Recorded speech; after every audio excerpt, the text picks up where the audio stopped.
স্বামীজির পত্রাবলী থেকে পাঠ করছি, পৃষ্ঠা সংখ্যা 321। স্মৃতি মাইতি।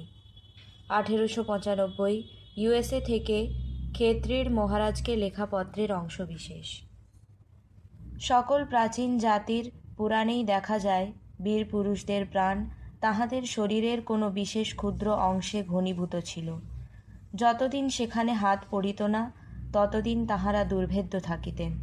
বোধ হয় যেন প্রত্যেক জাতিরও এইরূপ একটি বিশেষ কেন্দ্রে জীবনী শক্তি সঞ্চিত আছে, তাহাতে হাত না পড়া পর্যন্ত কোনো দুঃখ বিপদই সেই জাতিকে বিনষ্ট করিতে পারে না। ধর্মেই ভারতের এই জীবনী শক্তি। যতদিন হিন্দুরা তাহাদের পূর্বপুরুষগণের নিকট উত্তরাধিকার সূত্রে প্রাপ্ত জ্ঞান বিস্মৃত না হইতেছে, ততদিন জগতে কোনো শক্তি তাহাদের ধ্বংস করিতে পারিবে না। যে ব্যক্তি সর্বদাই স্বজাতির অতীতের দিকে ফিরিয়া তাকায়, আজকাল সকলেই তাহাকে নিন্দা করিয়া থাকে।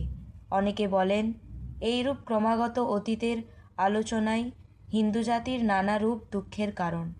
কিন্তু আমার বোধ হয় ইহার বিপরীতটিই সত্য। যতদিন হিন্দুরা তাহাদের অতীত ভুলিয়াছিল, ততদিন তাহারা হতবুদ্ধি হইয়া অসাড় অবস্থায় পড়িয়াছিল। যতই তাহারা অতীতের আলোচনা করিতেছে, ততই চারিদিকে নূতন জীবনের লক্ষণ দেখা যাইতেছে। অতীতের ছাঁচেই ভবিষ্যৎকে গড়িতে হইবে, এই অতীতই ভবিষ্যৎ হইবে। জয় স্বামীজি। স্বামীজির আমার ভারত অমর ভারত থেকে পাঠ করছি, রনি মান্না, পৃষ্ঠা সংখ্যা 114। প্রতিটি জাতির আধ্যাত্মিক জীবনেই পরপর উত্থান ও পতন এসে থাকে। জাতির পতন হয়, মনে হয় সব কিছুই যেন ভেঙে চুরে নষ্ট হয়ে গেল, কিন্তু আবার সেই জাতি শক্তি সংগ্রহ করে, আবার তার উত্থান হয়।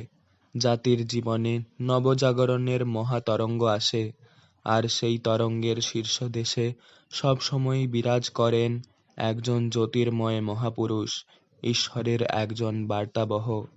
একদিকে তাঁর শক্তিতেই সেই তরঙ্গের, সেই জাতির অভ্যুত্থান, অন্যদিকে আবার যেসব শক্তি থেকে ওই তরঙ্গের উদ্ভব, তিনি সেগুলোর ফলস্বরূপ। সেই মহাপুরুষ তার প্রবল শক্তি সমাজের উপর প্রয়োগ করেন। এরাই জগতের মহান চিন্তানায়ক, প্রেরিত পুরুষ, মহাজীবনের বার্তাবহ, ঈশ্বরের অবতার। জয় স্বামীজি। স্বামীজির আমার ভারত অমর ভারত থেকে পাঠ করছি, সমিকা দাস, 10ম শ্রেণী, পৃষ্ঠা সংখ্যা 70।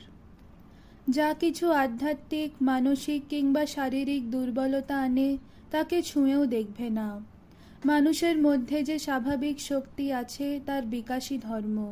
অসীম শক্তি সম্পন্ন একটা স্প্রিং যেন মানুষের এই ছোট্ট শরীরটার মধ্যে গোটানো আছে, এবং সেই স্প্রিং ধীরে ধীরে খুলে আসছে। মানুষ, ধর্ম, সভ্যতা এবং তার অগ্রগতি সব কিছুরই এই একই ইতিহাস। জয় স্বামীজি। স্বামীজির আমার ভারত অমর ভারত থেকে পাঠ করছি, সুহৃদ সামন্ত, দ্বাদশ শ্রেণী, পৃষ্ঠা সংখ্যা 68। প্রতিটি জীবাত্মাই স্বরূপত দৈবী স্বভাব সম্পন্ন। জীবনের লক্ষ্য বাইরের এবং ভেতরের প্রকৃতিকে বশ করে অন্তর্নিহিত এই দেবত্বকে জাগিয়ে তোলা। কর্ম, উপাসনা, মনসংযম অথবা জ্ঞান, এর মধ্যে একটি, একাধিক বা সবকটির সাহায্যে ভেতরের সেই দেবত্বকে বিকশিত করো এবং মুক্ত হয়ে যাও। এই হলো ধর্মের সব মতবাদ, আচার অনুষ্ঠান, শাস্ত্র, মন্দির বা অন্যান্য বাহ্য ক্রিয়াকলাপ ধর্মের গৌণ অঙ্গ প্রত্যঙ্গ মাত্র। জয় স্বামীজি। স্বামীজির আহ্বান থেকে পাঠ করছি, মিষ্টি হাইট, পৃষ্ঠা সংখ্যা 17।